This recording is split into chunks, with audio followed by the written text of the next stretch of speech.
I started balling, I was young. You gon' think about me when I'm gone. I need that money like the ring I never won. Saucing, I'm saucing on you. I'm swagging.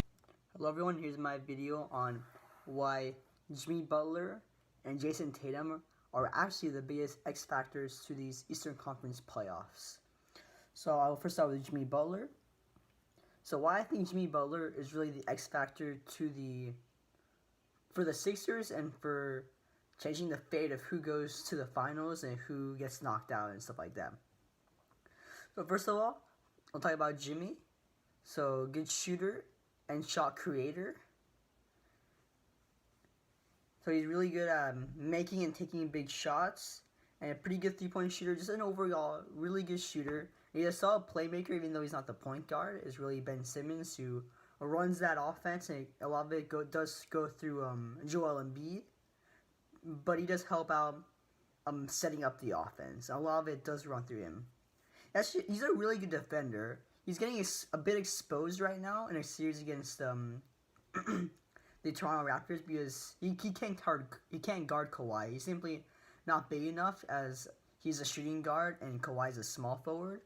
If you got someone like Kyle Lowry or Danny Green, he can lock them down. That's how good of a defender he is. He can really be locked down. I see him make multiple defensive game-winning plays as well as offensive clutch game-winning plays. Another thing I have here is he's a closer. Oh, really? There are two best players in Joel Embiid and Ben. Well, not their best players, but like their core of young players, Joel Embiid, Ben Simmons.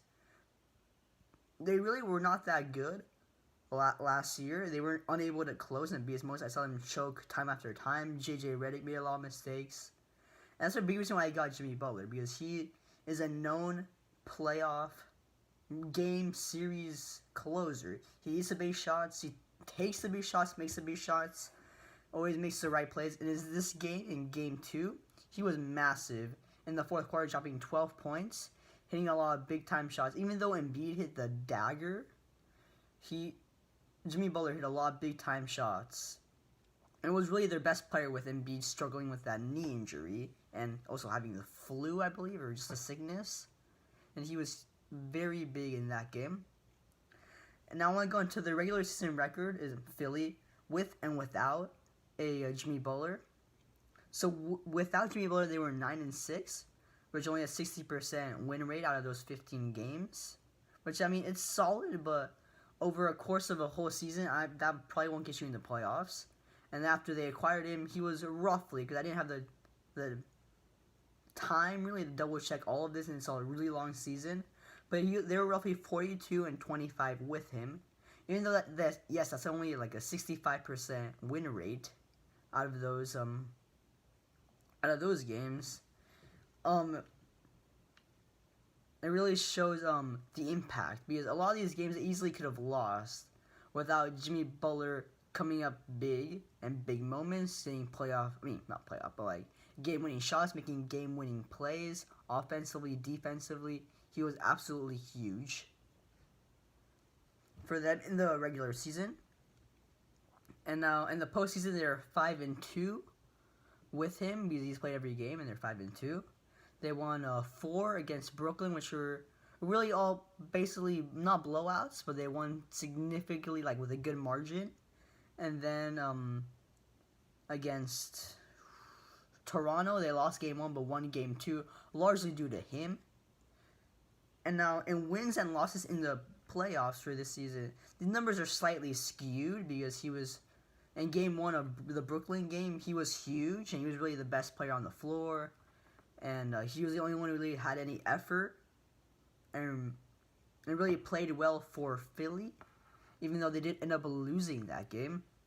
So in wins in the playoffs, he's averaging 15 points, 5.2 rebounds, 5.6 assists, and and from field goal shooting, he's putting up 45.6% from the field and 28% from 3.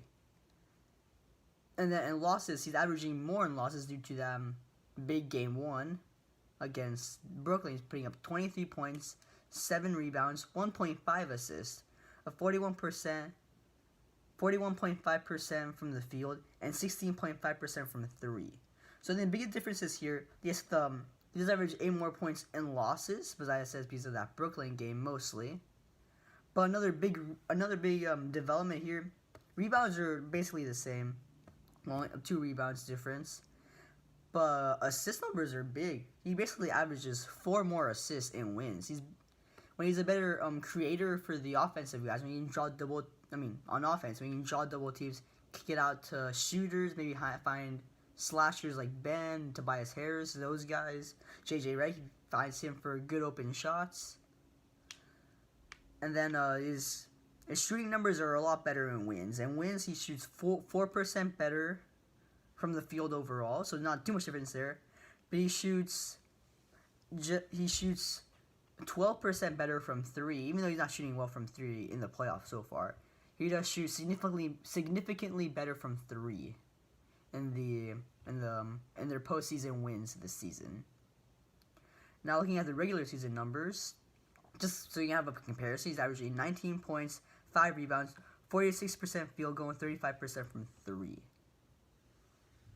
So why I think he's the X factor is really his closing ability with guys like Tobias Harris, who is struggling, and Ben Simmons and Joel Embiid, who haven't quite learned how to close in big playoff games and big playoff moments quite yet. And Jimmy Butler, who's that guy who has been able to close those games. So I think he can really swing a series and a game more than like other players that you can consider X factors. That's why I have him as a bigger X factor, because when he plays better, overall the team has a really good shot at taking down really good teams in really big moments. So now I'll go into my Jayson Tatum section of this video. Celtics small forward Jayson Tatum. I think Jayson Tatum really has the ability with his play to put Boston kind of over the top and be from just a 4th seed, as they are right now, into really a championship contender, maybe even a finals run, and maybe even win the finals. A lot of reasons for that, but the biggest reason I think was his experience from last year's playoffs, where he made a sensational run, being probably second best player on that Boston squad, taking them to a conference finals run, and really showed off his clutchness, his ability to make big plays when the team needs you the most. And I have here, he's a good shot taker and shot maker. He's a good shooter overall. Like from 3-point he's good. 2-point land is kind of where he lives, even though he can't make his money outside and inside in the paint. He's just a good overall shooter, which I like about him. But it's really a make-or-miss league.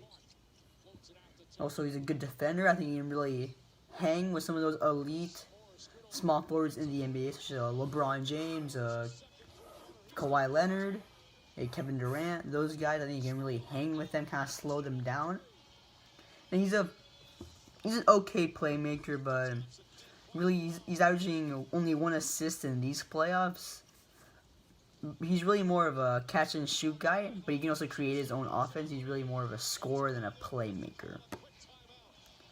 Now, also in 19 games so far in the last season, 2018 playoffs, he averaged 19 points per game, 3 assists, 4 rebounds, 47% shooting from the field, and 32% shooting from 3-point land. So some pretty solid numbers, but not to compare them to so far in these playoffs, which only 5 games, but all 5 wins, by the way. He's putting up 16 points, 1 assist, 6 rebounds, 48% shooting from the field, and 50% shooting from 3.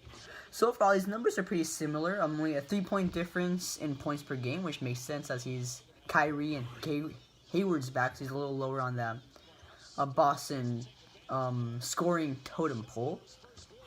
Even though just 3 points, and the assists, he's 2 assists less, but that's alright. 2 more rebounds, so that's solid. Shooting from the field is basically the same, but an 18% increase shooting from 3. Wow, he's been on fire from 3-point land recently. And we all know how important that 3-point shot is in the NBA. So if he can hitting that at an efficient rate, play good defense, and I mean, Kyrie Irving's a closer, but when they double team him, when they try to make it tougher on him, I think he'd be that guy who can just catch and shoot, or even create some offense for himself or others when they need him to. So I think if he can duplicate more or less his performance from last year's playoffs, Boston can be a serious championship contender. And it'd be fun to watch, but that's basically why I have Jimmy Butler, who I think you can close big games, his closing ability, and Tatum's overall play and offensive prowess. I think how they can take their squads to a championship run. And that's why I have them as the biggest X factors for the Eastern Conference playoffs. So yeah, that's all I have for you today. So thanks for watching, like, share, subscribe, and give me your thoughts in the comments below. I'd love to see what y'all think, what y'all's opinions are. But thank you for watching.